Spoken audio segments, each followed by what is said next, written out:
Here is how to bake soft and moist air fryer bread rolls that makes your kitchen smell absolutely amazing. Take a mixing bowl and add 1 medium-sized egg, 3 tablespoons of sugar, and 2 teaspoons of instant yeast and give it a quick mix. Then add 1 cup of lukewarm milk and give it a mix.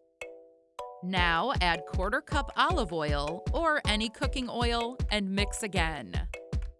And finally, add 3 cups of all-purpose flour and mix until it forms a dough.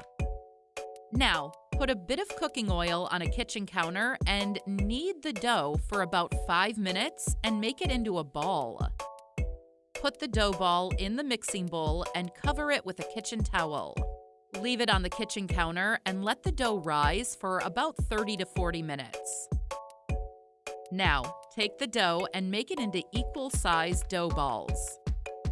Slightly brush the air fryer basket with some cooking oil and place the dough balls into the air fryer basket. Cover the dough balls with a kitchen towel and leave them to rise for about 30 minutes.